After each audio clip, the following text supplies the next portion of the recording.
Ramos, iremos começar a palestra, né, com o tema Plano Nacional Pós-Pandemia. Temos a honra de apresentar e receber o senhor Ciro Ferreira Gomes.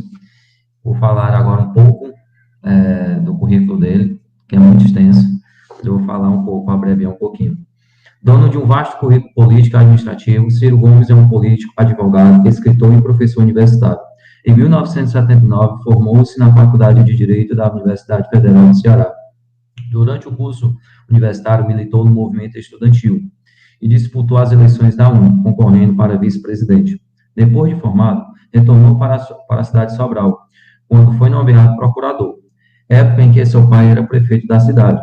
Nessa época, lecionou na Universidade Estadual Vale do Acaraú. Em 1982, aos 25 anos, elegeu-se deputado estadual. Em 1986, se reelegeu deputado, apoiando Tasso Gereissati para o governo do estado, com o objetivo de acabar com o coronavírus da região. Em 1988, Ciro foi eleito prefeito de Fortaleza. Em outubro de 1990, aos 32 anos de idade, Ciro venceu as eleições para o governo do estado do Ceará, tornando-se o mais jovem governador da história do país, sendo reconhecido como o mais bem avaliado e tendo recebido em Nova York o Maurice Page, Prêmio Mundial do Unicef, pela redução da mortalidade infantil no estado do Ceará. A convite do então presidente Itamar Franco, em 1994, Ciro Gomes assumiu o Ministério da Fazenda, com a missão de enfrentar e vencer uma grave crise que ameaçava o então nascente Plano Real. Foi convidado em 2003 pelo então presidente Luiz Inácio Lula da Silva a assumir o Ministério da Integração Nacional, onde tomou partido pela transposição do Rio São Francisco. Ciro foi candidato à presidência nas eleições de 1998, 2002 e 2018. Nas eleições de 2006, Ciro Gomes candidatou-se a uma cadeira de deputado federal, sendo o mais bem votado proporcionalmente de todo o país.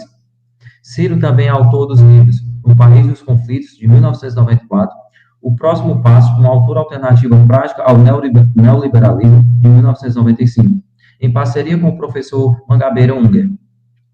Um Desafio Chamado Brasil, de 2002, e sua mais recente obra, Projeto Nacional, O Dever da Esperança.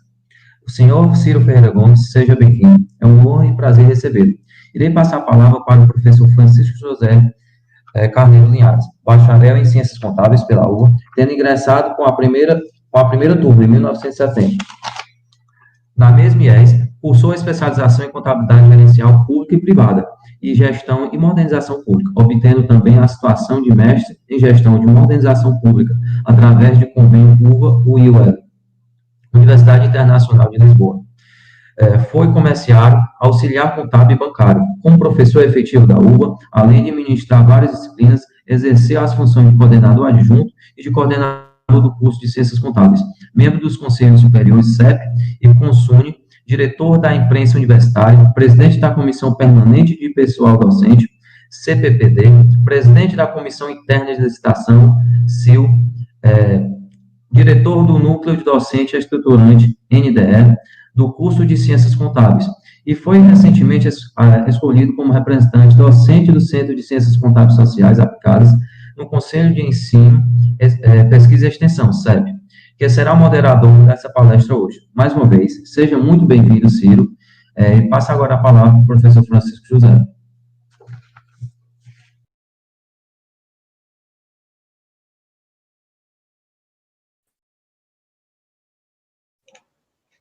Boa noite a todos.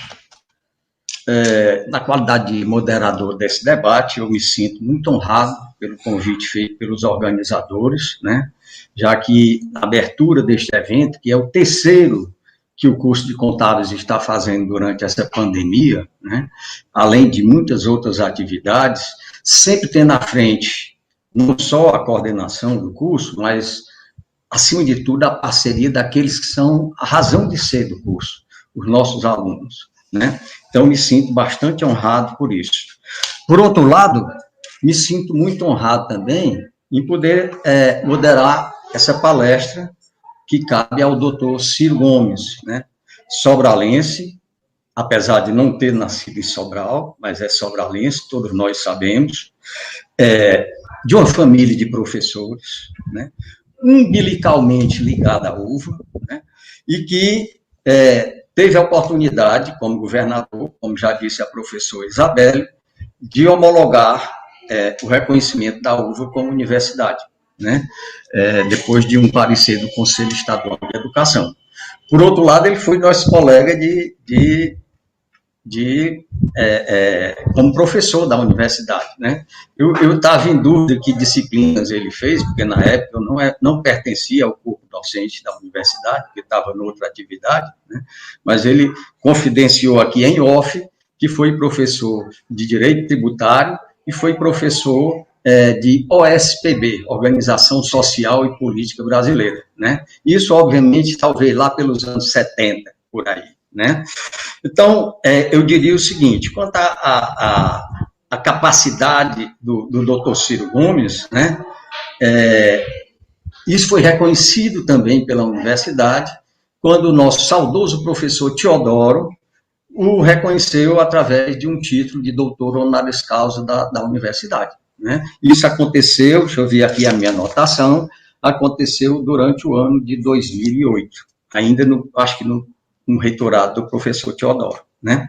Quanto à sua capacidade como atuante homem público, político, vitorioso, gestor eficaz e como rigoroso investigador dos problemas brasileiros, acredito que dispense maiores comentários, né? Para isso, ao longo de sua trajetória, ele tem percorrido cada canto deste país, compartilhando suas experiências com os mais diferentes públicos, sempre com muita garra e muita vontade de contribuir para que sejamos melhores conhecedores dos inúmeros problemas e, igualmente, das incontáveis potencialidades tanto do nosso país quanto do nosso povo. Portanto, vamos ao que nos interessa, né? Ao nosso ilustre convidado, para que este possa oferecer aos participantes, em sua grande maioria composta por alunos, egressos e profissionais da área contábil, todos ávidos por conhecerem suas brilhantes ideias. Portanto, doutor Ciro, sinta-se em casa. Muito obrigado, professor, meu caro estimado amigo Francisco José Carneiro Linhares, professor, colega, amigo, conterrâneo. De fato, a minha mãe se aborrecia quando eu dizia isso, mas eu só não enterrei o meu umbigo em Sobral por falta de transporte. Mas sou um sobralense absolutamente fanático e todo dia, cada dia que passa, mais orgulhoso do meu povo, da minha terra, de onde eu vim e para onde eu com segurança voltarei logo mais quando encerrar a minha atividade que me leva a correr o Brasil inteiro. Bom, deixe-me cumprimentar, muito agradecido e honrado por esse privilégio de voltar à minha casa, ainda que seja virtualmente. Eu teria um imenso prazer, como terei outras tantas vezes, de lhes abraçar a todos pessoalmente, mas agora nós temos que dar exemplo, proteger vidas, respeitar os profissionais de saúde que estão se arriscando para proteger nossa vida e a vida das nossas famílias. Portanto, eu felicito aqueles que organizaram esse seminário ainda em bases virtuais, porque se Deus está nos ajudando a superar, ainda não é hora de baixar a guarda, ainda precisamos continuar com as cautelas necessárias. Deixe-me que eu cumprimente a toda a nossa grande comunidade acadêmica da Universidade Vale do Acaraú, na pessoa do seu líder extraordinário, professor, doutor, amigo querido, a quem eu desejo mais uma vez homenagear pela obra extraordinária que tem desenvolvido, o professor reitor magnífico Fabiano Carvalho, igualmente a nossa vice-reitora, minha estimada amiga, professora Isabelle Montalverne, a quem também desejo agradecer a sempre gentil menção quando se refere a mim. Cumprimentar toda a estudantada, aí na pessoa da Larissa, que preside o centro acadêmico que leva o nome do nosso inesquecível Cônigo Sadoc, sem quem não existiria a UVA. Cumprimentar o Fidel, que tem nome de revolucionário e já está despontando aí como liderança importante. Cumprimentar o governador Camilo Santana, que tem sido um benfeitor de Sobral e de todo o Ceará, na pessoa dessa extraordinária secretária da Fazenda, que prova assim de forma muito eloquente o valor da mulher cearense, da mulher brasileira, doutora Fernanda Pacobaíba. É uma honra muito grande repartir essa mesa virtual. Enfim, cumprimentar a professora Luciene e, como a gente faz sempre naqueles comícios intermináveis, quando tem 50 oradores, demais autoridades civis, militares e eclesiásticas. Aí a gente dá a saudação para todos. Eu vou tentar fazer uma provocação ao redor de 30, 40 minutos, ou até menos, e, portanto, serei breve, superficial, lacunoso, mas na vontade de me oferecer ao cabo desses 30 minutos para tentar responder questionamentos, antagonismos, perguntas, enfim, fazermos desse nosso encontro uma reflexão fraterna, respeitosa sobre o nosso país. E eu começo dizendo a todos os estudantes, especialmente para quem vai a minha palavra mais preocupada e amorosa, de que nós no Brasil temos nesse momento, em ocorrência, nesse instante, e a história vai mencionar isso com certa tranquilidade, porque os números não mentem, nós estamos vivenciando hoje a pior crise socioeconômica e, portanto, política de toda a imensa e sofrida história brasileira. Nós já tivemos muitos problemas no Brasil, disrupturas políticas muito graves, questões econômicas, crises econômicas cíclicas também muito graves, né? Dramas sociais, de miséria, de pobreza, de fome também muito graves. Mas ver essas 3 crises encavaladas uma por cima das outras, em ambiente internacional extraordinariamente delicado e grave, com essa passionalização de todos esses números que a pandemia introduziu entre nós, afirmo, sem medo de estar errado, para todos nós refletirmos com o nível de gravidade e de complexidades necessários que nós estamos vivendo no Brasil, a mais grave crise da nossa história, sem nenhuma dúvida de estar afirmando ou de estar cometendo qualquer exagero. Essa crise, ela tem, para ser compreendida e trabalharmos as soluções para ela tem 3 camadas. Ela tem uma camada de natureza institucional, muito grave, tem uma camada que vem da forma com que o Brasil é posto na interação com o mundo internacional, e tem um aspecto de conjuntura muito grave, somados os 3. De fora do Brasil para dentro, nós estamos vivenciando as consequências trágicas, penso eu, e sem compreendermos isso, será difícil tirarmos o país dessa encalacrada, uma crise grave da própria democracia representativa, tal qual ela foi praticada ao longo do pós-guerra no mundo. Isso a gente vê na própria Europa, onde o pensamento acadêmico, o pensamento intelectual, os fundamentos das grandes ideologias acabam se consolidando. Se nós percebermos bem, ali com o colapso da União Soviética, a queda do Muro de Berlim, anunciou-se com grande estardalhaço, mas com grosseiríssimo equívoco, o fim da história. Essa é uma expressão que foi talhada por um professor chamado Fukuyama, com quem eu debati na Universidade de Yale, nos Estados Unidos, já vendo a inconsistência daquilo. Mas o que é que dizia o Fukuyama? Fukuyama dizia que a história acabou porque o grande conflito que demarcou a vida da humanidade no pós-guerra era um choque de 2 concepções: o socialismo real, ao redor da União Soviética, logo mais da China, e o capitalismo.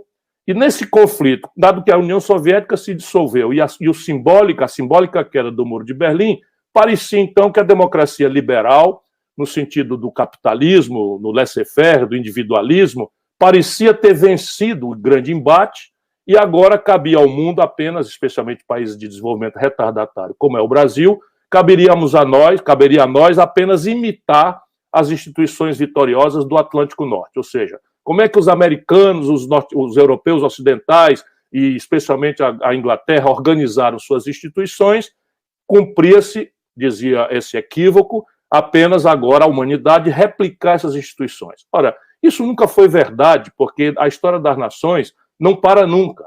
Não é? A inquietação do ser humano com as contradições, ela, pelo contrário, né, nesse momento elas talvez estejam sendo mais agudas do que jamais foram, pelo menos por 2 aspectos que vale a pena a gente considerar, ainda que com a forma superficial que os 30 minutos me permitem. De um lado, a ideia de que um padrão de consumo, que hoje é referido como símbolo do êxito, ou a própria formatação da felicidade, ou seja, a gente está na vida mais ou menos consciente, buscando ser felizes.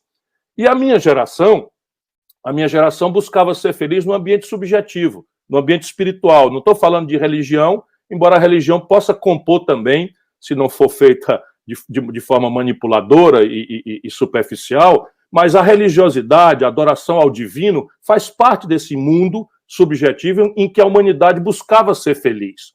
Né? Buscar ser feliz era na estética, era na adoração ao belo, era na compaixão, era no amor romântico, na poesia. enfim, portanto, um mundo espiritual subjetivo. Isto é felicitante. O próprio processo é felicitante. O que acontece nesse trânsito agora com a imposição do neoliberalismo e da é que transita na cabeça da humanidade, especialmente explode entre os jovens, uma crença inconsciente de que ser feliz é acessar um padrão de consumo absolutamente sofisticado que a internet nos comunica globalmente. E eu afirmo para a discussão que a única coisa que é verdade na tal globalização é a informação deste padrão de consumo. Então, o jovem que nasce no Sumaré, em Sobral, ou na Cracolândia, em São Paulo, ou numa favela, na Palafita de Manaus, esse jovem está informado, a partir de adquirir consciência, de que existe um padrão de consumo maravilhoso e ele tende a referir a esse padrão de consumo a sua própria busca ansiosa pela felicidade.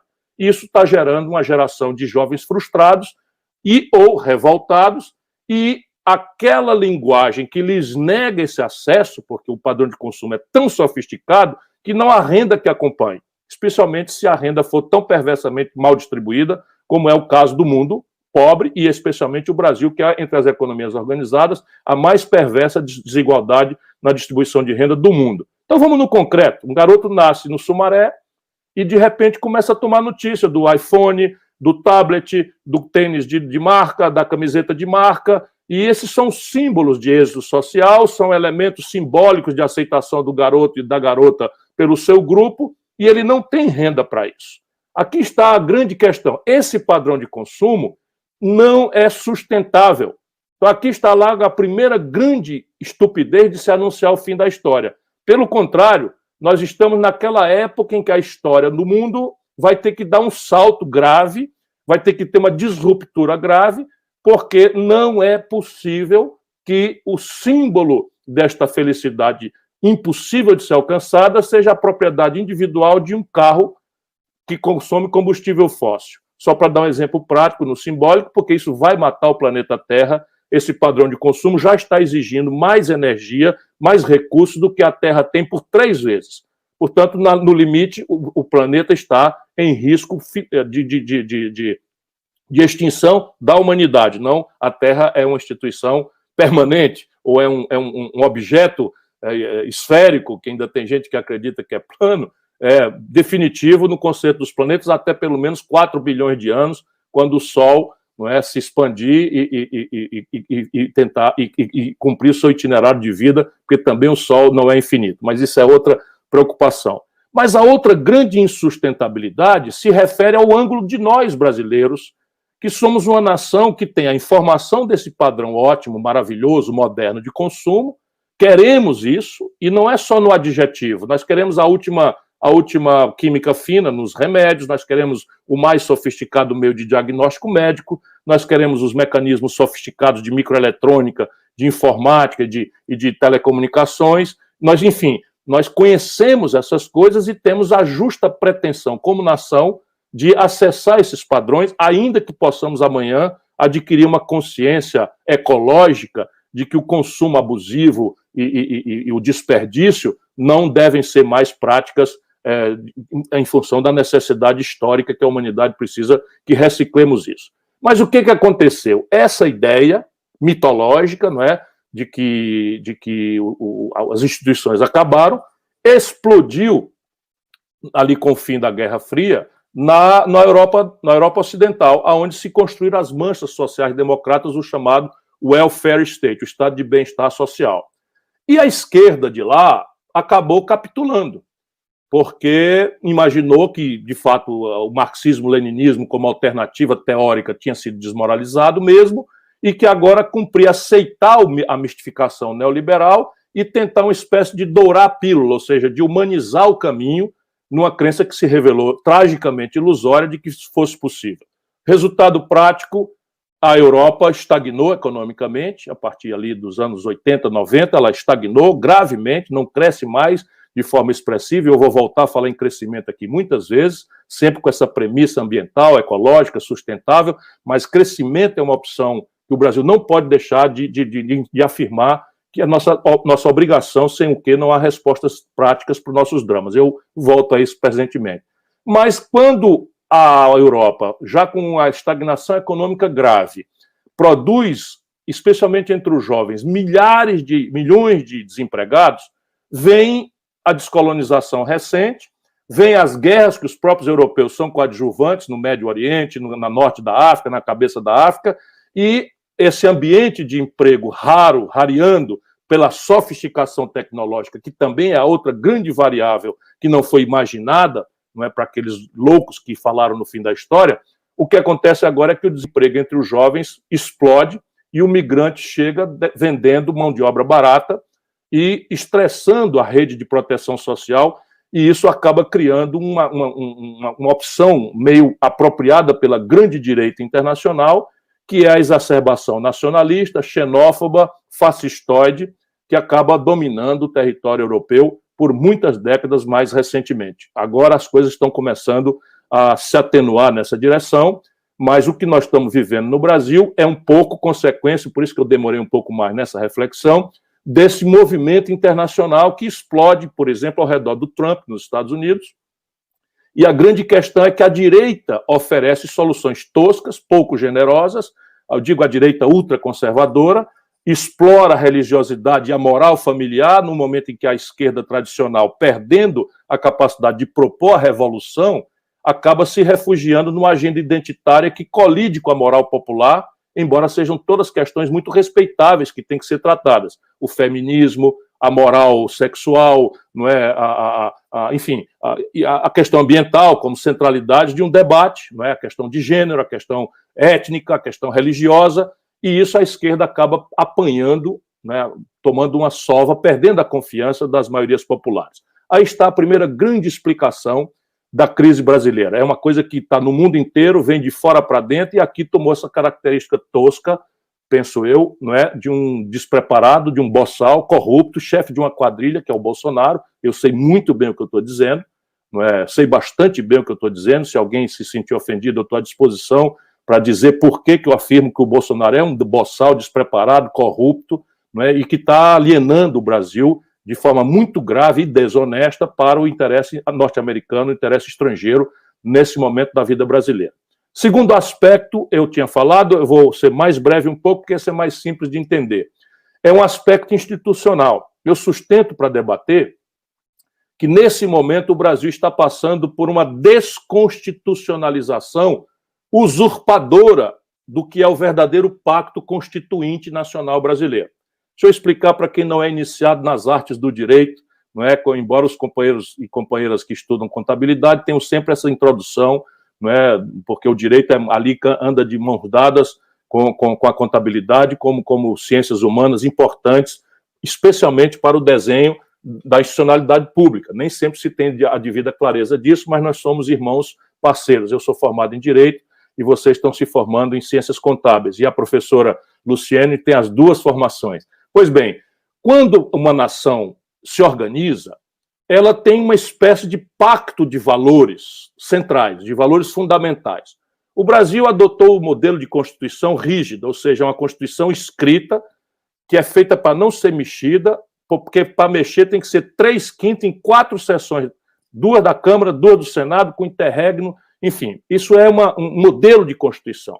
Porque supõe o constituinte que aquilo é o pacto nacional que representa as maiorias daquele momento constituinte que aconteceu em 1988, como proclamação do fim do regime militar, da ditadura, e da reconstitucionalização da democracia brasileira. A nossa geração, eu tenho 62 anos, mal tinha inteirado 21, quando meu sonho era me formar e voltar para Sobral, quando fui recrutado para ser professor da UVA, ainda era municipal, a UVA, uma fundação municipal, fruto do talento de homens e mulheres de Sobral, que conseguiram do prefeito Jerônimo Prado que ele assinasse, né, o estatuto de uma fundação municipal, não sei se todos sabem disso. A UVA é produto dessa inquietação da melhor elite de Sobral, ali, o Monsenhor Gerardo, o professor Luciano Arruda, professor José Euclides Ferreira Gomes, professora Maria José, padre Sadoc Araújo, enfim, se juntaram esses iluministas de Sobral e criaram uma fundação municipal. E todo mundo que podia, eles chamavam de volta e a gente dava aula lá.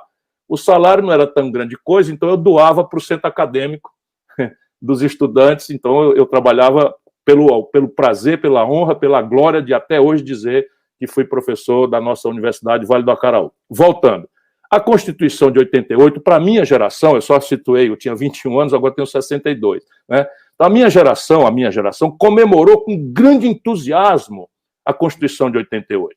Porque, de um lado, ela reinstitucionalizava a democracia no Brasil, pondo fim à ditadura e às suas barbaridades, tortura, exílio, morte, censura, perseguição de jornalistas, perseguição de artistas, intelectuais, etc, etc, etc. Sobral teve gente perseguida pela ditadura, apesar de sermos uma cidade acanhada, mas o padre Zé Linhares, que eu devia ter mencionado, o padre Luizito, o padre Albani, só para falar aqui em pessoas, eram chamados de comunistas, e foram perseguidos na época da ditadura em Sobral. Enfim, foi uma tragédia. Então, nós comemoramos como uma grande, extraordinária vitória política da nossa geração a Constituição de 88. E ela anuncia também, para nosso grande entusiasmo, o estado de bem-estar social tropicalizado que nós, os brasileiros, gostaríamos então, e agora, por todos os elementos de pesquisa de opinião pública que se faz, o meu livro traz os dados de tudo isso, a sociedade brasileira queria, como ainda hoje quer, um welfare state ao modo europeu. Nós não queremos imitar as instituições americanas, nós queremos imitar as instituições ou os valores da sociedade da Europa Ocidental. Isso quer dizer o seguinte: saúde como responsabilidade pública, educação como responsabilidade pública, desenvolvimento como responsabilidade pública, ainda que possa se terceirizar de forma planejada com a iniciativa privada algumas divisões dessas tarefas aí. O fato, então, que a minha geração teve esse entusiasmo. E o que está acontecendo hoje? As novas gerações não apreciam mais a Constituição brasileira. Ao contrário, estão bombardeadas por um debate que põe sob negação todos os pilares centrais da institucionalidade brasileira. Eu não conheço no debate nacional quem diga que o sistema tributário atual presta. Então, todo mundo diz que o Brasil precisa de uma reforma tributária. Todo mundo diz que o Brasil precisa de uma reforma política. Lá vai outra institucionalidade central. Todo mundo diz que o Brasil precisa de uma reforma da Previdência. Todo mundo diz que o Brasil precisa de uma reforma administrativa. E aí, em função dessa superficialidade, o que está acontecendo? Um poder constituinte derivado, usurpador, na contramão dos valores pactuados na sociedade brasileira lá e hoje, estão rasgando o pacto constitucional brasileiro, nos introduzindo essa outra dimensão da crise. O país está navegando com uma Constituição revogada. Um exemplo mais prático e cruel, para ser bem concreto, e tem a ver com contabilidade, vocês têm que estudar isso. O Michel Temer, que chegou ao poder por um golpe, ainda que tenha sido cumprido o ritual protocolar do Congresso, do Supremo, etc., como lá em 64, esses rituais protocolares também foram cumpridos. Se alguém tiver curiosidade, eu volto aqui, mas eu já estou me apaixonando pelo auditório, ainda que virtual, estou passando da conta de falar. Aos jovens, vocês pensem, não aceitem pela cabeça de ninguém, raciocinem pela sua própria inteligência, observem a vida, estudem, mas não deixem de observar a realidade para que ninguém possa manipular sentimentos superficiais, paixões, ódios, que isso é o que está destruindo o debate na nação brasileira. Então, voltando, o Michel Temer, que chegou ao poder por um golpe, ele simplesmente propõe o Congresso desmoralizado, como já estava. Basta lembrar que o presidente da Câmara, Eduardo Cunha, está preso, agora em prisão domiciliar, mas condenado por várias corrupções, e foi quem liderou o impeachment e liderou isso que eu vou dizer. Eles meteram na Constituição uma emenda que tomou o número 95, que proíbe a expansão do gasto público com todos os custeios da máquina pública, educação, saúde, segurança, infraestrutura, investimento, tudo está proibido de crescer por 20 anos, num país em que ainda nascem 2 milhões de bebês por ano. Menos, fora do teto de gastos, juro para banco e rolagem de dívida que leva metade do orçamento nominal brasileiro, que é o documento que espelha todas as receitas e todas as despesas. Então, essa é a outra dimensão da crise brasileira, a Constituição rasgada e um avanço usurpador que quer desconstitucionalizar o país na direção oposta ao que a sociedade brasileira, lá na época como hoje, aspira. Terceiro aspecto da crise, para encaminhar a virada do que nós precisamos entender, é a crise estratégica que o Brasil está vivendo, sob o ponto de vista da atividade econômica ela mesma.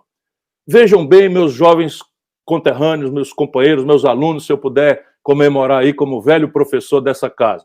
Vejam bem os números, para que a gente não caia nas paixões e coisas. Eu levanto que a tradição brasileira moderna do século XX é uma tradição de crescer a altíssimas taxas. E aqui cabe um parênteses. O que é crescer? Crescer é um ambiente em que a gente pode, se tiver a institucionalidade correta, se tivermos as políticas públicas corretas, porque só crescer não adianta, mas crescer é uma condição sem a qual nada mais é possível. E é simples de entender.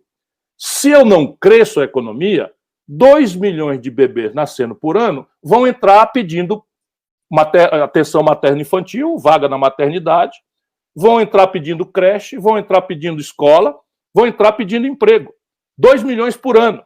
Se eu não cresço, eu não tenho como resolver esse fluxo. Sendo que o Brasil tem um problema de estoque dramático que está se dramatizando como nunca aconteceu na história brasileira. E aí já vão números de novo. Nesse momento, pela primeira vez na história brasileira, mais da metade da nossa nação sadia para o trabalho está sem ocupação regular.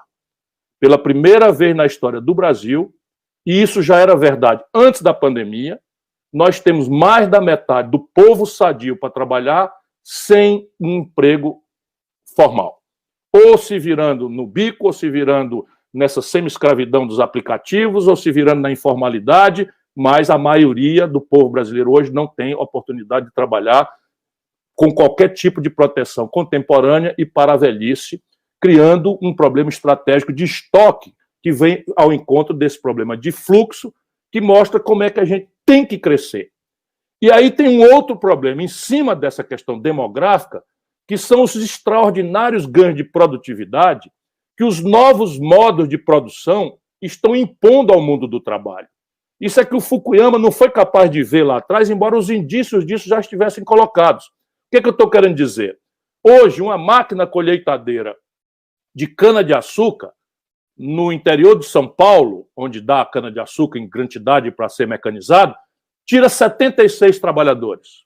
E ninguém vai pedir de volta que 76 trabalhadores vão se ocupar em condição semi-escrava, extremamente insalubre, de cortar cana na mão, né? Com aquela jussara que a gente chama, enfim, todo esse drama. Então, isso é uma coisa que não é mais evitável. O caráter disruptivo e o anúncio que eu falo agora com muita ênfase do fim do trabalho como o conhecemos. A partir da Revolução Industrial, o trabalho repetível vai sumir da realidade humana com 5G. Eu estou falando de médico.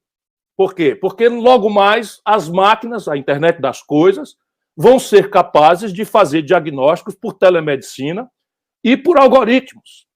Claro que o enfermeiro não. O enfermeiro tem que dar uma atenção pessoal, tem que fazer a limpeza, tem que fazer o curativo, esse não vai sumir. Mas olha a revolução que nós estamos começando a ver o limite disso. Então, essa grande questão da crise contemporânea brasileira nos obriga a refletir com um foco na questão do crescimento. E quando falarmos em crescimento, teremos que sempre nos lembrar que não é mais possível se crescer como se crescia no passado, por duas insustentabilidades. O crescimento concentrador de rendas, que é o tipo de crescimento que o Brasil experimentou, e o crescimento assentado neste padrão de consumo do século XX, que vai matar o planeta Terra, não demora. Portanto, nós agora temos que imaginar um crescimento ao modo do terceiro milênio, não é? Um modo em que a gente tem que sair da retórica de desenvolvimento sustentável para dar conteúdo prático, concreto, aqui, agora, no território. O que nós queremos dizer com isso? Com o foco no crescimento. Por que eu faço essa ênfase?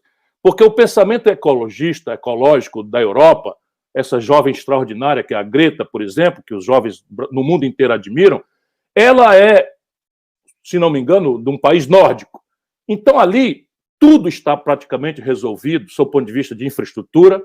Não há mais como ganhar produtividade nem gerar emprego em matéria de construção de moradia, saneamento básico. 100% dessas demandas já estão atendidas. Não há como exaurir mais a terra, já está completamente exaurida. E o salto tecnológico deles, né, permite que, inclusive, nesse momento, suas demografias estejam diminuindo. Ou seja, os casais estão tendo menos do que 2 filhos, ou seja, cada 2 pessoas que casam estão tendo um filho, ou menos de um filho por média. Portanto, a Greta está falando de lá que não é mais necessário crescer. E nós não podemos engolir isso com casca e tudo, porque, volto a dizer, no Brasil nós estamos falando de 110 milhões de pessoas sem oportunidade de um trabalho decentemente remunerado, vivendo em condição semi-escrava. Nós estamos falando de 14 milhões de famílias sem moradia decente. Nós estamos falando de metade dos domicílios sem saneamento básico. Nós estamos falando de um gap de infraestrutura em que o país, que a sua produção central é de volume da mineração e do agronegócio, lá no interior, e as nossas populações majoritárias estão lindeiras ao litoral, o que recomenda um modelo de infraestrutura de ferrovia, e nós optamos pelo carro. E hoje o frete é 4 vezes mais caro, e os canalhas que nos governam estão fazendo a destruir na Petrobras e importando em dólar, por exemplo, o óleo diesel do ônibus que os estudantes de Sobral, ou de Mucambo, enfim, de Massapê, que vêm para a aula, vão pagar mais caro, porque o diesel agora está dolarizado, porque o Brasil está desnacionalizando a sua produção e esquartejando a Petrobras. Como vocês veem, tem muito assunto para a gente falar. Então, crescer. Agora vamos ver, então, como é que vão essas coisas para eu caminhar aqui para a conclusão e a gente abrir uma conversa. Entre 1930, que é uma data importante para a história brasileira, que aconteceu uma revolução. Essa revolução ela é inspirada no ideário modernizante, põe um aspas nisso, do tenentismo, que é sempre um pouco uma fração das Forças Armadas, que se atribui um papel de tutora da República, desde a proclamação da República por dois generais alagoanos, Deodoro da Fonseca e Floriano Peixoto, que eram monarquistas, mas que acabaram fazendo a proclamação da República, e a formação militar brasileira ainda é em tempos de século XXI, e a tragédia está acontecendo hoje, não é? Eles se atribuem esse papel de tutores da nação, como se nós fôssemos uma nação de idiotas, e eles só a casta iluminada, séria, honesta, honrada, capaz de fazer. Sempre foi uma grande mentira. Mas, enfim, lá na história, a Revolução de 30 introduziu um ideário modernizante, que são coisas básicas. Por exemplo, direito de voto das mulheres. Não podiam votar antes da Revolução de 30. O voto secreto. O voto era aberto, bico de pena. Então, o coronelismo tomava conta dos votos, e tem até a célebre piada que o vaqueiro pergunta para o patrão em quem vai votar, e ele diz, para que você quer saber? O voto é secreto. Isso é uma piada de mau gosto, mas era muito em voga. Então, essa revolução, por esse aspecto, é um sopro de modernidade no Brasil. Mas o aspecto mais relevante para recuperar para hoje é a concepção estratégica de desenvolvimento econômico. O Brasil, nessa data, era uma nação rural, analfabeta, e a nossa economia rural era de subsistência para a esmagadora maioria do povo, ou seja, plantar e comer plantar para comer e viver em condição semi-escrava, e as grandes atividades mais rentáveis eram acumuladas na mão de poucos oligarcas, no café, lá para baixo, e na cana-de-açúcar, aqui para cima. É contra essa estrutura de monopólio de poder oligárquico, semi-escravista ou muito escravista, embora a escravidão tivesse sido revogada ali nos finais do século XIX, o Brasil foi o último país do mundo, e na marra da pressão da Inglaterra, senão talvez essa gente ainda estivesse, como estão aí, querendo, disfarçado de outro jeito, fazer a população trabalhar pela comida, ou pela comida mal e porca, como ainda há no Brasil. Ou seja, essa cultura de escravidão que ainda está muito forte na elite brasileira, ou pelo menos numa parte dela que não tem nenhum sentimento nacional, nem sentimento de pertencimento, e todo o sonho deles é acumular, extraindo, tirando, destruindo, queimando a Amazônia, destruindo o Pantanal, para botar dinheiro lá fora e comprar uma casa em Miami e viver de renda na especulação financeira. Eles é que mandam no Brasil ao longo dos últimos 30 anos. Mas vejam, quando se inaugura esse projeto, né, em 1930, revolucionário, nós fomos o país que mais cresceu no mundo capitalista até hoje. Jovens, vocês que estão vendo essa tragédia, ouçam o que eu estou lhes dizendo. O Brasil, entre 1930 e 1980, que é ontem, sob o ponto de vista dos tempos da história, que se conta aos séculos, o Brasil passou meio século crescendo a 6,25% ao ano, em média. Mas se isso for uma média, houve anos que nós crescemos 15%. Houve anos que o Brasil muitos anos que o Brasil cresceu acima de 10%. E esse país virou a 15ª economia industrial do planeta Terra. É evidente que muitos regimes percorreram essa modelagem de economia política, Mas havia ali uma lógica permeando esses diversos regimes. Qual era a ideia?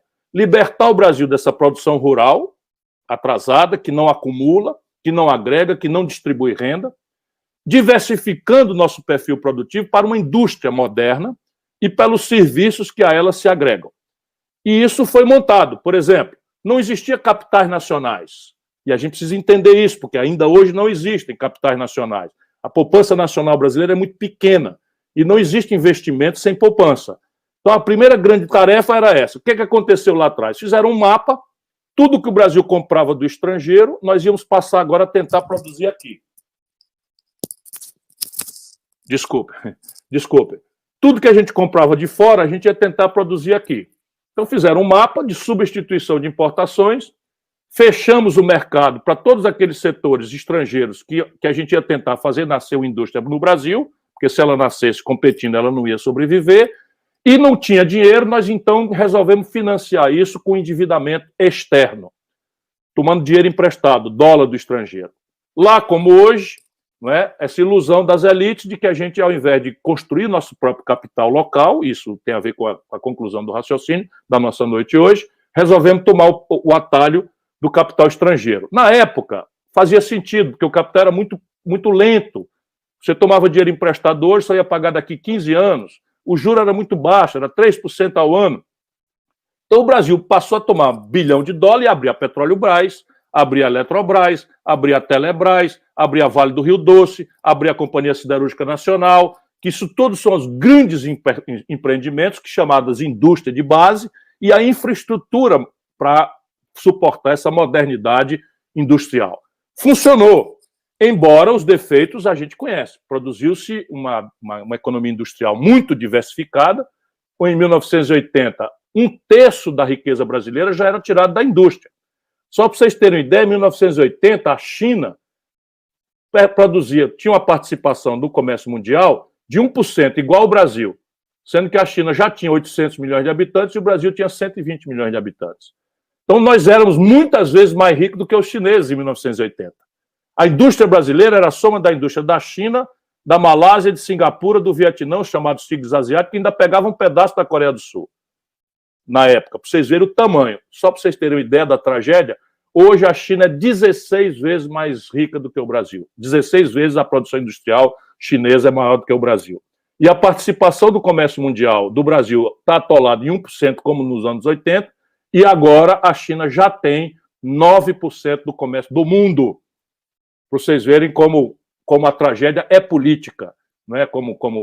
E o que aconteceu? Isso aqui que eu estou descrevendo é a queda. Em 1980, aquele dinheiro barato quebrou, subiu os juros unilateral, não podemos conversar sobre isso, e as tecnologias começaram a se sofisticar e tomar uma aceleração e uma centralidade muito grave.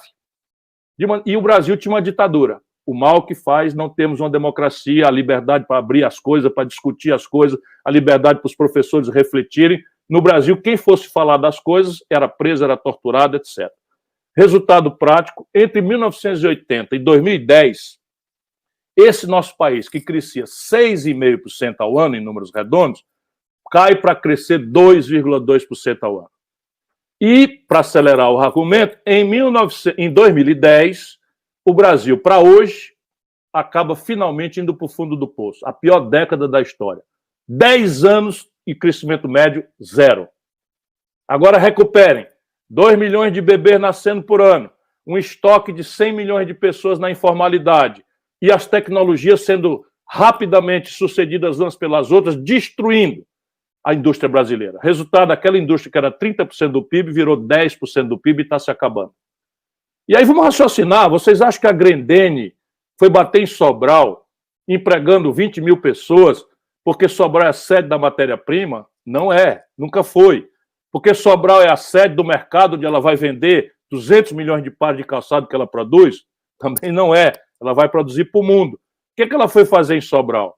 Ela foi fazer em Sobral obediente a uma estratégia nacional de desenvolvimento, que é a pista por onde nós precisamos entender isso. O Brasil está proibido de crescer, nesse momento, por 4 fatores. E nós precisamos superar essa questão da pandemia, compreender esses 4 fatores e fazer a virada para um novo Projeto Nacional de Desenvolvimento. Quais são os 4 fatores? O Brasil não cresce porque o primeiro fator de crescimento é o consumo das famílias. Claro, ninguém precisa ser economista, prêmio Nobel, para entender. Se as famílias consomem, o comércio vende mais e contrata mais gente. Se o comércio vende mais e contrata mais gente, vai encomendar mais da indústria, que por sua vez contrata mais gente e produz mais. E por sua vez, se a indústria produz mais, vai comprar mais matéria-prima. E aí a traquitana do desenvolvimento, do crescimento econômico, gira. Pois bem, hoje o crescimento econômico do Brasil é 60% uma variável do consumo das famílias. 60% das energias que afirmam o desenvolvimento ou não vem do consumo das famílias. Colapsado, completamente. Renda estrangulada e crédito estrangulado. O Brasil tinha, quando a pandemia começou, 63 milhões e 700 mil pessoas com nome sujo no SPC, dos quais 5 milhões de jovens que caíram no conto do FIES, tomaram dinheiro emprestado, estão devendo 11 bilhões de reais e estão com nome sujo no SPC e no Serasa no começo da vida. Segunda razão, o investimento empresarial colapsado.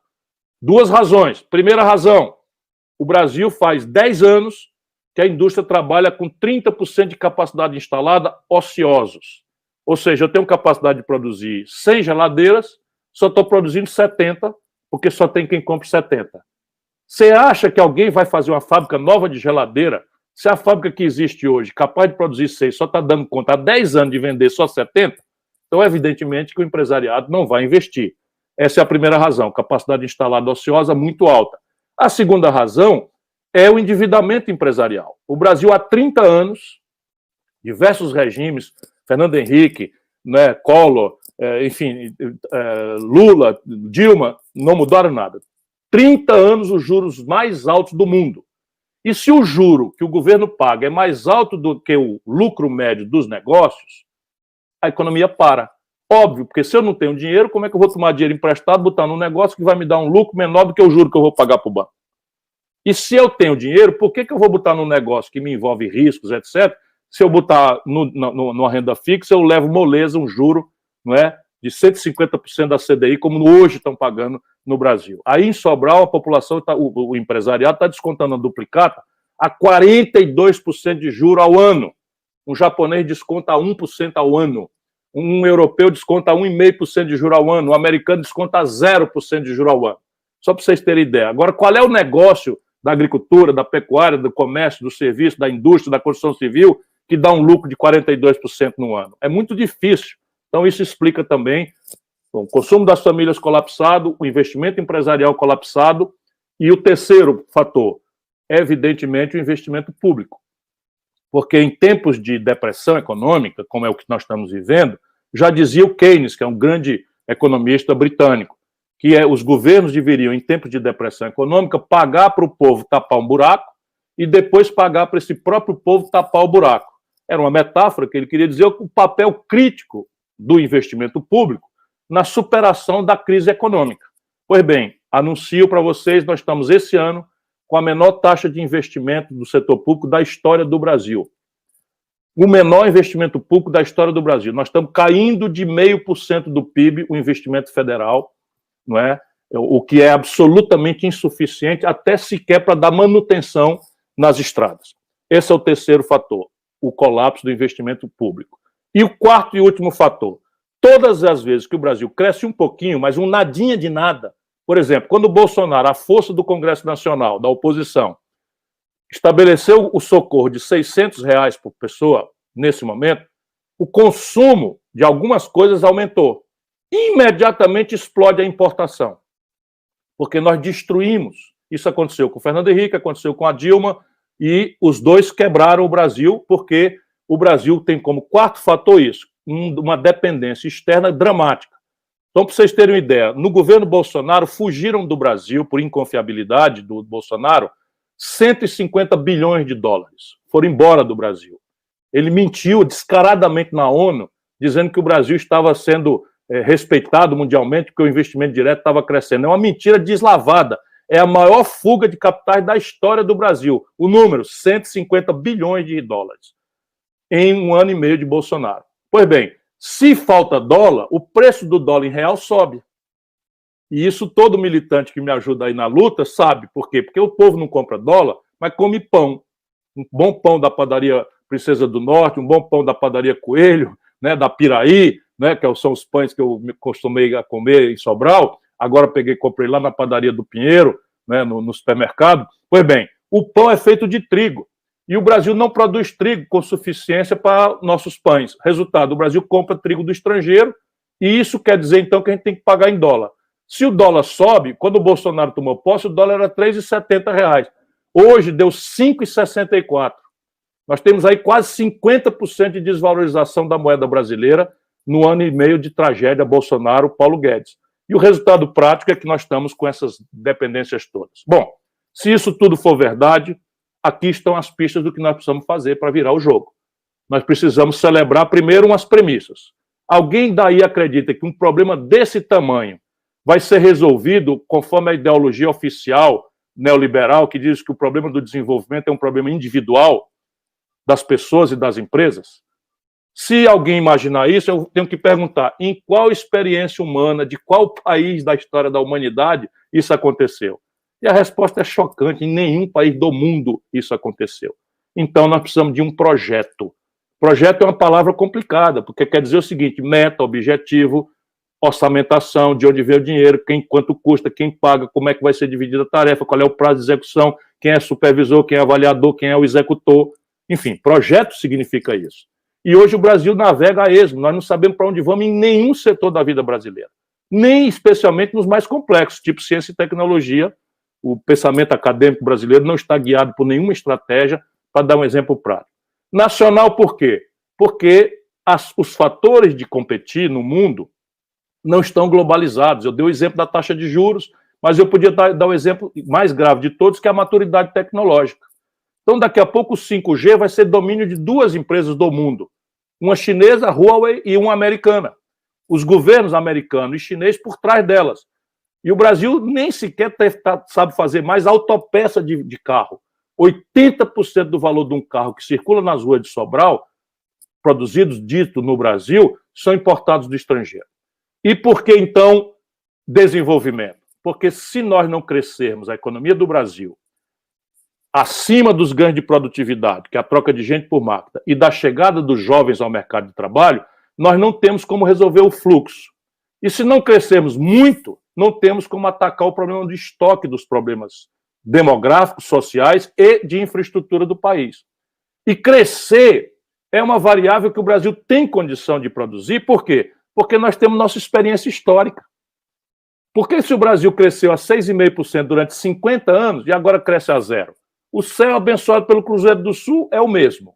O chão pródigo em riquezas, petróleo, minérios, biodiversidade, solo agricultável, água, enfim, insolação, que é um fator estratégico para fruta, para turismo, etc., etc., mineração diversificada.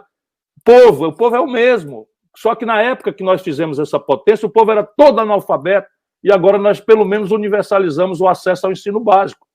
Nós temos no Ceará 82 das 100 melhores escolas de ensino básico do Brasil, e nós somos um dos estados mais pobres, provando que a diferença é, e com isso eu concluo, política, meu filho.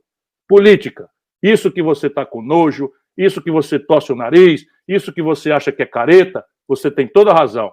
Tem muita imundície, muita sujeira, muita mentira, mas fora da política não há solução para nada. Vamos discutir.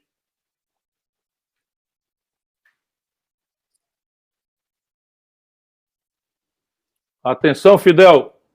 Pronto, boa noite, Ciro. A gente selecionou algumas perguntas, são muitas. Eu e o professor Franzé, a gente vai fazer, eu faço a primeira, depois o professor outro, viu? Ok. Eu passo lá? Pode aí, vamos lá. A primeira pergunta, Francisco Holanda. Ciro, como pode estarmos em um momento tão grave a popularidade do atual presidente, segundo as pesquisas, ser a mais alta desde o início do governo? Porque a coisa é comparada com a outra, então é relativo. Se eu, por exemplo, prefeito de Fortaleza, algum dia baixasse de 60% de aprovação, meu governo entrava em crise. Se eu, governador do Ceará, algum dia baixasse de 70% a minha aprovação, meu governo não entrava em crise. O Bolsonaro está com 35% de aprovação. Aí o quê? Forçação de barra da grande mídia para dizer que o Bolsonaro agora virou popular. Ele apenas parou de despencar. Por quê? É muito simples de entender. O povo brasileiro não acredita mais na política como abstração. O povo brasileiro, claro que há exceções, onde ele vê a política produzindo resultados concretos, o povo entende. Mas, por média, nas grandes cidades, São Paulo, Rio, Belo Horizonte, Porto Alegre, do Sudeste brasileiro, onde a política é uma distância da vida real, cotidiana do povo, o que acontece? A pessoa está desvalida, gastando um terceiro turno de trabalho dentro de ônibus, ninguém paga nada para ele por isso, chega em casa 2 horas e meia, esfolado de cansado, tendo batido de porta em porta atrás do emprego, não conseguiu emprego, a mulher está com a prestação vencida, ou o homem com a prestação vencida, com o nome no SPC, o filho viu a Peppa Pig, o boneco da Peppa Pig falante na televisão e está pedindo que quer o boneco da Peppa Pig. Isso explode na cabeça da família brasileira pobre de um jeito absolutamente pesado. E ele olha para a política, vai olhar para onde mais? E o que está fazendo as grandes mídias? As grandes mídias desmoralizam a política como linguagem todo dia. Ninguém dá na televisão um bom exemplo, ninguém mostra um bom exemplo. Sabe, só mostra a esculhambação, só mostra a corrupção, a ladroeira, os grandes hospitais do SUS que estão fazendo, por exemplo, transplante de fígado aqui em Fortaleza, transplante de pulmão, transplante de tudo, de forma absolutamente sofisticada. Nunca teve uma reportagem. Só mostra a porta do HGF, onde chega a pessoa de emergência e tem aquela fila ali para fazer referência dos leitos. É natural, não estou me queixando, estou só me pondo no lugar do nosso povo. Aí, de repente, vem uma pandemia e o cara diz assim, fica em casa. Essa pandemia vai matar todo mundo. E aí, como é que eu vou ficar em casa, meu patrão? Como é que eu vou ficar em casa? Eu tenho que correr na rua, vender pipoca, vender picolé para levar o de comer do meu filho. Aí, de repente, vem uma notícia de que o governo vai dar R$600 para a pessoa poder ficar em casa. Sabe quanto era a renda, Fidel, antes da pandemia? A renda desses 110 milhões de brasileiros? R$413 por cabeça por mês. De repente, as pessoas passaram a receber 600. Então, é natural, nosso povo é generoso, é grato, mas isso não é popularidade. É um reconhecimento de que o Bolsonaro fez uma coisa prática, objetiva, que chegou para 65 milhões de pessoas. Agora, em setembro, cai para 300, em dezembro, some. Eu quero ver o Bolsonaro. Vocês vão ver nas eleições municipais essa popularidade. Eu estou com pesquisa no Brasil inteiro, o PDT está disputando eleições no país inteiro. O Bolsonaro não virou popular.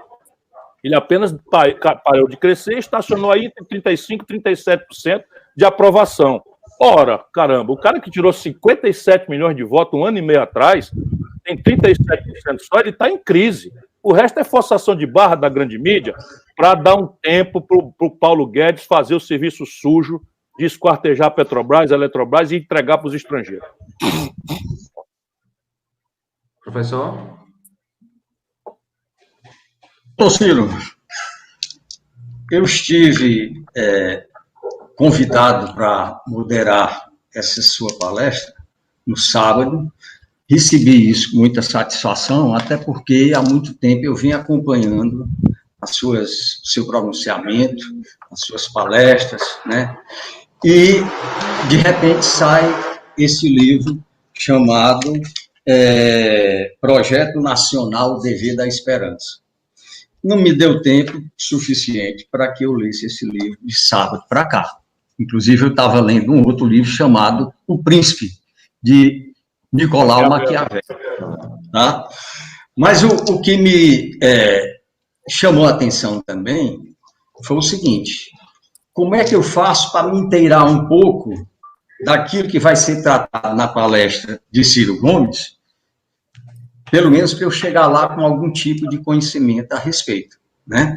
E eu caí exatamente pelo YouTube na palestra de lançamento do livro pela editora Leia, né? Onde a editora, a jornalista Mara Luque e você fizeram uma explanação a respeito do conteúdo dessa obra, que eu considero bastante acadêmica, pelo que eu vi, né? Porque tem muita pesquisa, tem muitos números também, né? Então, eu tive a curiosidade de olhar, se gosta de números, eu gosto também, eu tive a curiosidade de olhar lá no site da Amazon, né? E vi que 92% da população leitora, né, que adquiriu o seu livro, considerou que o livro está na faixa de 5 estrelas. 5% apenas consideraram o livro 4 estrelas. 3% 2 estrelas, nenhuma 2 estrelas e 1 estrela com 1%. Ou seja, você está dando de lavada, né, em termos de fazer o gol com essa edição desse livro, né? Eu sou professor de 3 disciplinas na universidade: mercado financeiro e de capitais, contabilidade de instituições financeiras e contabilidade internacional. Uma preocupação que eu tenho permanentemente é de que nós não tenhamos alunos bitolados apenas na área contábil. A universidade é, acima de tudo, um entrelaçamento de conhecimentos. E eu procuro muito, e sei que boa parte dos meus colegas professores tem essa preocupação, né? Procuro muito fazer com que o aluno de contabilidade ele não se limite à contabilidade, que é muito importante. Você, como um homem público, como um gestor, você sabe bastante da importância da contabilidade, né? Então, professor Ciro Gomes, né? Como é que você vê? Eu me preocupo muito com o sistema financeiro, tá? Nós estamos escravizados por um sistema financeiro que concentra excessivamente a renda do brasileiro e nós, que estamos lá na rabada, ficamos apenas a ver a banda passar, né? Então, eu lhe pergunto o seguinte: para que haja financiamento, nós temos que ter dinheiro. Isso é uma pergunta que provavelmente pessoas me farão em sala de aula e já me fizeram. Nós estamos vivendo um momento em que os juros no Brasil, a taxa Selic, ela tem baixado drasticamente, né? Ainda ontem eu fazendo uma leitura a respeito do pedido de renúncia do governo do Japão, do primeiro-ministro no Japão, né? E nessa matéria falava que o Japão vem trabalhando com juros na economia, juros negativos, há bastante tempo. Eu lhe pergunto, de que forma um país como o Brasil vai conseguir sobreviver com juros que tendem à negatividade? De onde se vai tirar os recursos necessários para tocar a economia? E aqui eu associo a uma pergunta do Breno Freitas, que pergunta assim: Ciro, para você, no que o governo deve estar mais atentos após a pandemia, né? Outra pergunta: como é que a economia vai se portar depois que passar esse período de pandemia? Então, isso você já tocou um pouco aí, mas eu queria que você, se possível, reforçasse e desse um toque a respeito dessa história de juro negativo, que para muita gente é uma coisa meio complicada, né? Professor Francisco José, obrigado pela qualidade, porque esse é o ponto. E assim, eu tenho pedido a Deus para iluminar a minha palavra, porque entender o assunto não é complicado. Complicado é consertá-lo, porque envolve o centro da luta política, a luta pelo poder no Brasil. E quem conhece os interesses envolvidos no status quo, no conservadorismo, luta para proteger os seus interesses. E quem não os conhece, ou está disperso, desinformado, ou tende a replicar a própria lógica do opressor, na medida em que ele utiliza slogans que são bastante populares, na medida em que a propaganda é feita e não há um contraponto do ideário. Então vamos organizar aqui essa contradição, que é uma luta pelo poder e é o centro dela. Vou repetir. O preço do dinheiro vai dizer do preço do financiamento. E o preço do financiamento vai dizer da condição se haverá ou não viabilidade do desenvolvimento. Na prática, eu estou aqui com uma ideia. Eu sou um jovem estudante de contabilidade e eu quero empreender. Eu quero fazer um escritório de contabilidade informatizado para fazer contabilidade de prefeituras, para fazer contabilidade de empresas, e então eu preciso alugar uma sala, eu preciso dos equipamentos, eu preciso de internet de alta velocidade, eu faço esse projetinho ali com a CIT do Sebrae, e eu não tenho dinheiro, porque essa é a regra, né, do empreendedor médio brasileiro, nós temos uma sociedade de baixíssimo nível de poupança. Então, eu tenho que fazer o quê no mundo?